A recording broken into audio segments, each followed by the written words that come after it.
স্বর্ণের বাজারে দাম কিছুটা কমলেও সিলেটের স্বর্ণ ব্যবসায় তেমন কোনো প্রভাব পড়েনি।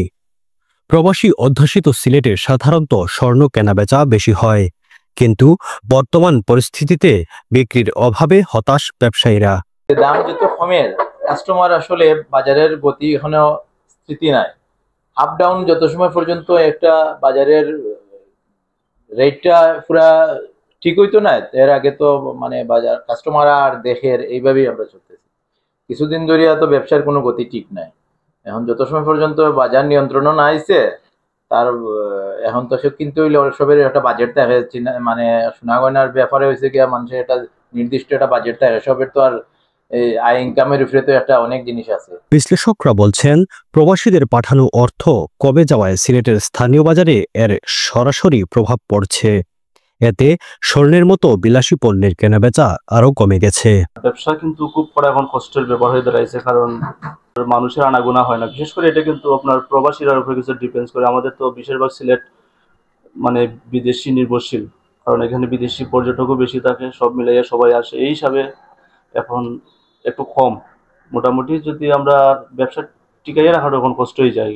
প্রথমত তো দাম বেশি, দ্বিতীয়ত মানুষের সমাগম কম, যেটা সারা বাংলাদেশেই তো মানে সমাগম কম। এটা সিলেটের প্রভাবটা আরও বেশি, কারণ এটা পর্যটনের রাজধানী নগরী।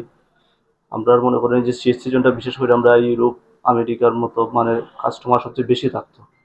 এখন এই দেশ থেকেও তো তাদের একটা মোটামুটি একটা সতর্কতা জারি করা, যে জন্য তারাও আসে না, কাস্টমার খুব কম। এখন এর উপরে নির্ভর করে বিশ্ব যত স্থিতিশীল থাকবো তত সোনার দামটাও স্থিতিশীল থাকবো। বিশ্ব স্থিতিশীল মানে সোনার দামও স্থিতিশীল, কারণ সোনাটাই সব কিছু রিজার্ভের উপরে ডিপেন্ড করে। তাদের অর্থনৈতিক প্রবৃদ্ধি এবং অর্থনৈতিক ট্রানজাকশনটা কিন্তু বিশেষ করে রিজার্ভের উপরে ডিপেন্ড করে। সিলেটের স্বর্ণ ব্যবসায়ীরা মনে করছেন, শুধু দাম কমানো নয়, ক্রেতাদের চাহিদা বাড়াতে নতুন কৌশল গ্রহণ করা জরুরি। পাশাপাশি অর্থনৈতিক স্থিতিশীলতা ফিরলে পরিস্থিতি স্বাভাবিক হতে পারে। ইদানিং ব্যবসা একটু খারাপ হইতেছে, যখন কাস্টমার যে মনে করতেছে দাম বাড়ছে এত কমবো, তো কমার সাথে মনে করে যে আরো কমতো বাড়ার সাথে। আর দরকার সোনার হিসাবটা তো এটা বিলাসিতা জিনিস, এবং কি এটা ওয়েডিং এর বিষয়, বিয়া শাদী লাগলে সোনার প্রয়োজনটা বেশি হয়। আর এগুলো টুকিটাকি যে সেলগুলো হয় আমাদের কমের জন্য, যে প্রথমে যেগুলো জিনিসগুলো দরকার, ফিঙ্গার রিং আছে, ইয়ারিং আছে, গলার চেইন, এগুলা স্বাভাবিক চলে সবসময়। কিন্তু ইদানিং একটু ব্যবসাটা দরকার একটু কম আসছিল।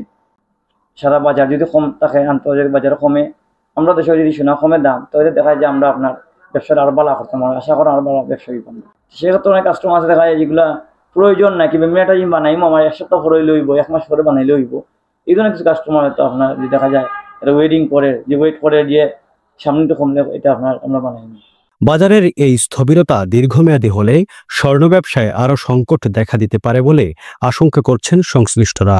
প্রবাসী নির্ভর এই অঞ্চলের অর্থনীতি পুনরুদ্ধারে দ্রুত কার্যকর উদ্যোগ প্রয়োজন বলে মনে করছেন বিশ্লেষকরা। আবুল হাসনাত, DSM।